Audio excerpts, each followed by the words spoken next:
Dans nos groupements, beaucoup de difficultés depuis toujours.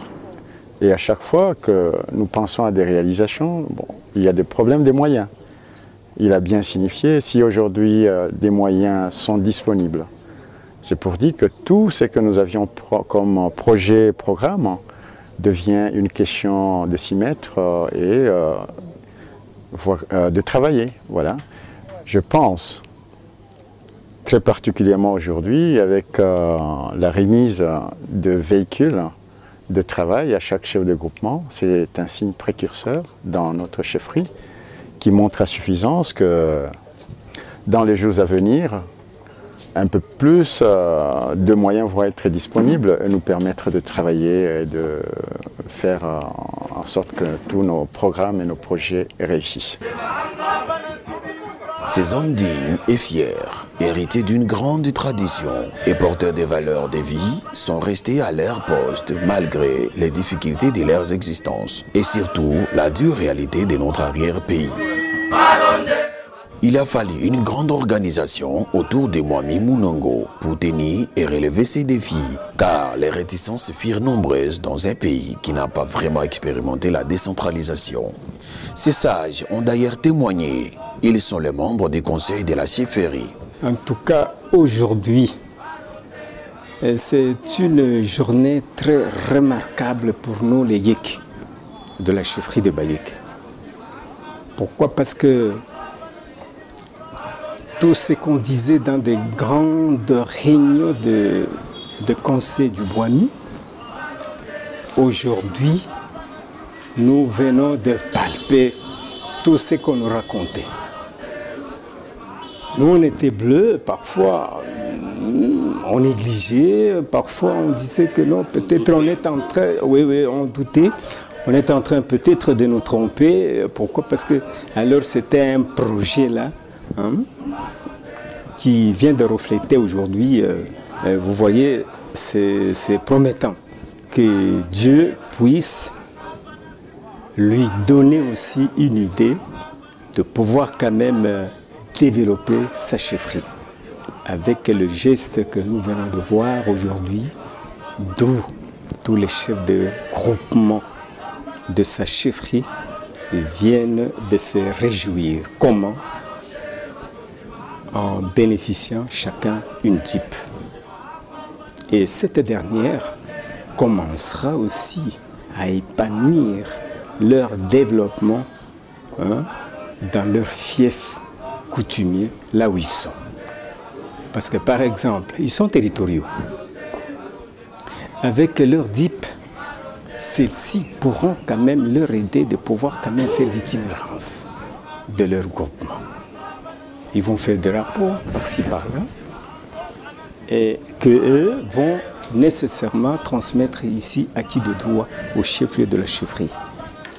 Maintenant, le Mwami, il lui sera vraiment facile de pouvoir quand même suivre l'évolution de chaque groupement de sa chefferie. Pourquoi? Parce que le moyen de déplacement, vous voyez, c'est ce qui leur empêchait dans le temps.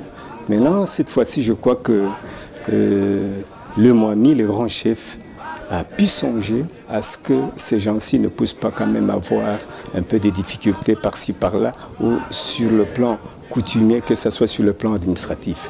Parce qu'ils font les deux. Ils sont administratifs et ils sont coutumiers aussi. Il est mawazo, tuilikala munani mu conseil du Bwami. Maneno Mwami ndio président wa Bwami, wa grand conseil. Mimi niko vice président. Sabe tulipataka manani ma 15% ya nani ya redevance. Shindo tuliwaza sema tunasema kwetu asema kuri ya talala iko wanabia. Ndio pale yanjia kwa chef de groupement bapate mbele mama yotoka. Kuko vingine vitafuata mamai batapata bintu kani. Tuko à peu près 12 personnes. Na banani mu grand conseil na chef de groupement banakuweka kukutano wamo. Sasa mimi vile niko vice président wa grand conseil. Mimi ndio natembea kama groupement yote kwenda kuibangalia. Au kama kuna magumu mpaka mimi tunakwenda kuishi ile. Kama tunaishindwa ndio tunafuayaka saa para, tunafuayaka grand conseil. Tunataka wote anakuja tunashuhudia nao. Ile watoto wasaba wafuate si mpaka vile kama tuko na mambo ya kusumbulia na watoto wanakuwaka hapo inafanya tunaita watoto, si tuko na kwenda kukomea, tuko na kwenda kufa na watoto inafanya wanakuwa hapo. Sasa vile hapa tunaona nani rangi yetu ya Kieke, si inakuwa nani atufundishe hapa. Sasa vile tunafungua university, utakuwa wa kwanza kufundisha. Sasa mwami mko representa kuiko na mtoto yake batafungula masomo ya nani kwa jiswa ya Kieke. Si maneno itakuwa par etape, kama sasa vile kama ni groupement nani Nguba, si wananjia sasa maekeraje mapui inaanzia pa Nguba, atafuta kufanya fore mapui tena, kutoka pale tunaenda pa Mwenda Mukose nani Kalonga Mbebe Mukabeka Zadi Mutogo. Sasa Mutogo kwako na bahati mapui, sa mapui ye kwako na manani kwao kule bapele wiko na nani na mai bo bowe kwako na nani ile na kwenda pasha paka na pasha inakwenda kufika nako na masomo na hospitali. Il y a 5 ans ou 10 ans, on n'avait pas ce qu'on voit aujourd'hui. Bien que ce n'est pas beaucoup, il y a déjà quelques avenues asphaltées. Nous avons le courant sur les grandes avenues et nous avons de l'eau, c'est en perspective. Nous avons l'université, ça c'est effectif. C'est déjà beaucoup pour un village qui a le courant, qui a l'université, qui a les avenues, quelques avenues asphaltées. C'est déjà bon signe. Lorsque un village, une contrée regroupe beaucoup d'intellectuels, ce sont ceux-là qui doivent faire connaître l'histoire de la culture de leur ethnie. Et c'est ce que nous faisons chaque année. Nous organisons de grandes fêtes. Il y en a 2. Il y en a une qui est coutumière, que nous célébrons le 20 décembre. Il y a beaucoup d'invités qui viennent de partout, d'Europe, des États-Unis, de l'Asie. Les Africains viennent le 20 décembre. On s'intéresse à la chose. Mais il est à nous de travailler davantage pour attirer les visiteurs, tels que valoriser le cimetière royal convenablement, puisqu'on ne va pas présenter n'importe quoi. Surtout, vous voyez, les Mohamed Siri, c'est un grand chef africain. Et les Mohamed Siatel, on a parlé, on est en train de faire ça. Pour rendre ces lieux touristiques, nous avons le Mont Kourou, qui est le Luguru, il veut dire la grande montagne. Là vient le Mont Kourou, c'est une déformation, c'est le Luguru, la grande montagne. Chaque fois, avant le 20 décembre, nous nous rendons à ces lieux là-bas, qui est très touristique, car Moussiri a vécu là-bas. C'est là que Moussiri recevait toutes les expéditions, les 3 dernières que vous connaissez, le Marinel, Del Comine, la dernière que nous appelons l'expédition Sters. C'est au Mont Kourou. Ici, quand on parle de Mont Kourou, les gens pensent à la colline. Non, c'était le palais royal. C'était le palais qui mérite d'être bien réhabilité pour que nous puissions attirer les touristes. Nous avons beaucoup de sites, beaucoup. Je suis très heureux d'accompagner Sa Majesté Mohamed Mounongo. Je l'accompagne depuis bientôt plus de 20 ans et je suis témoin de la lutte qu'il a menée avec nous pour que le gouvernement puisse accéder à notre demande, celle de libérer de fonds à partir des opérateurs miniers en faveur des populations qui sont dans ces espaces-là exploités par ces entreprises-là. Et fort heureusement, il y a quelque temps, le code minier a été publié et nous avons eu gain de cause. Il se trouve heureusement aussi que la chefferie de Bayeke est une chefferie pilote qui regorge d'énormes potentialités en matière première comme le cobalt, le cuivre, etc. Et pour nous, c'est un test que nous allons, à partir de Sa Majesté Mamunongo, voir comment d'autres aussi qui pourront bénéficier de ces fonds-là pourront les gérer au profit de la population. Parce que cette rétrocession, c'est au profit de la population. Et nous sommes très heureux, comme je l'ai dit d'entrée de jeu, parce que c'est ce qui est en train d'être fait par Mohamed Mounongo. Nous n'avons pas encore tout visité, mais moi j'ai cette chance-là d'être avec lui, comme il est le président du forum. Je suis aussi son directeur de cabinet et je suis témoin de voir toutes les actions qu'il est en train de déployer depuis qu'il bénéficie de ces fonds. Voilà, c'est une fierté parce que cette population a droit de jouir de ce qui provient de cette terre et de ce sol, ce sous-sol. On peut saisir par ces gestes que les choses bougent à la base, que les mines ne seront pas simplement des activités d'accroissement des revenus pour les investisseurs, mais aussi des occasions pour les populations d'améliorer leur vécu quotidien. Alors que d'autres personnes se contentent du saupoudrage, le Mwami Mounongo a décidé de donner l'exemple, d'aller plus loin dans le travail et de forger le destin de sa chefferie en l'inscrivant dans la modernité. Ainsi, après cette remise, il a posé la première pierre d'un vaste chantier pour la construction d'une centrale photovoltaïque de 2 MW avec un parc solaire impressionnant. Le directeur général de Serba, la société retenue pour les travaux, donne de plus amples explications. Et ici, dans la province de Lualaba, et singulièrement au sud de la République démocratique du Congo, cette centrale, avec la foi, elle sera la première à être installée. Et donc, c'est une centrale qui sera financée, qui est financée à 100% par la grande chefferie. Excusez-moi d'ajouter grande parce qu'il a dit, il a fait, et les preuves sont là. La grande chefferie de Bayeke finance à 100% cette centrale qui est de 2 MW.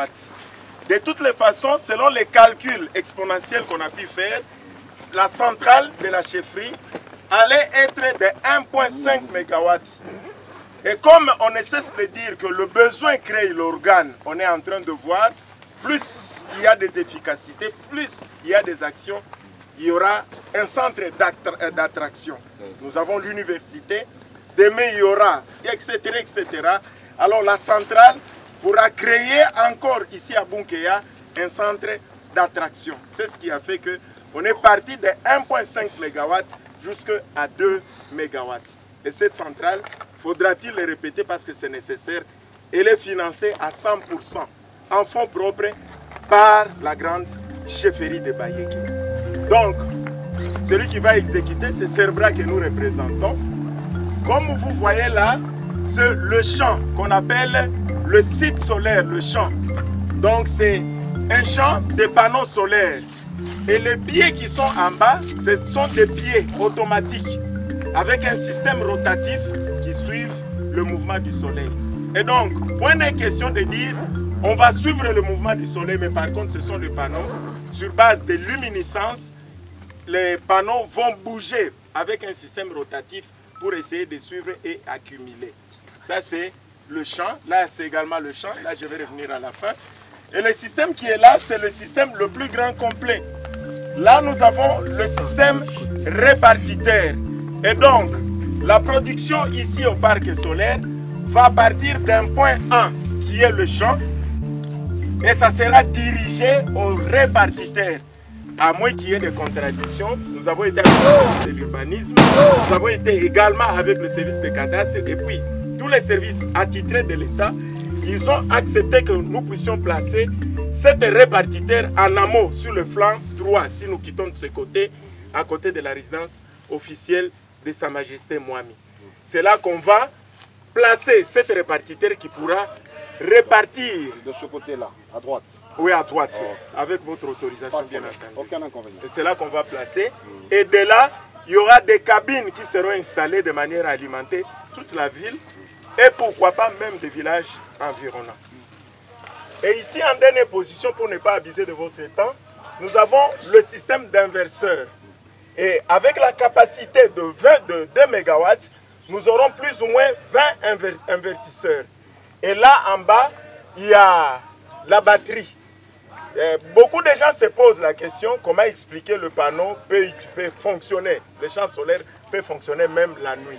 Pourquoi? Parce que nous avons l'inverseur qui change le courant alternatif en courant continu. Et de là, ça accumule par les batteries. Là, nous aurons 20 inverseurs. Et ici en bas, nous aurons plus ou moins 100 batteries pour supporter la capacité de plus ou moins 2 MW. 100 batteries. Et les batteries, comme vous le voyez là, sont des batteries Bosch. Vous êtes bien informé que moi, Bosch, c'est la meilleure batterie qui puisse exister au monde. C'est une marque allemande. Et donc, pour le problème d'alimentation, de l'énergie, ici à Bunkea, point ne sera question d'en souffrir. Et là, souffrir, qu'on vous dise, c'est lui qui est à mesure de pouvoir concevoir des projets, monter une usine, une entreprise, qu'il soit le bienvenu de manière à créer ce qu'on appelle AGR, activité génératrice de ressources. Après ces explications claires et passionnantes, il ne revient au grand chef que de poser les actes pour la circonstance. Que votre cœur, comme il rayonne, comme vous êtes, souffrez qu'on demande votre autorisation, votre bénédiction pour que ces projets aboutissent. Comme il y a un jargon qui dit, il a dit, il a fait. Toutes les fois que vous dites, vos mots sont les ordres, nous allons obéir. Avec votre autorisation, nous vous avons offert, selon les us et coutumes, et de manière que vous puissiez poser la première pierre. Merci beaucoup. Et vous avez toute ma bénédiction et je vous encourage 100%. Nous sommes derrière vous.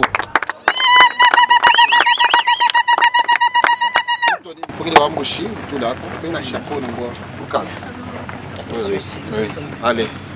Non, non, si ça n'a pas. Il est bon. Ok. On capte le victoire. Attention. On va libérer. Il est bon, libérer. Alors, tu l'as mon camion. Et oh, ça peut aller comme ça? Comme ça. Ah, ok. Bien calme.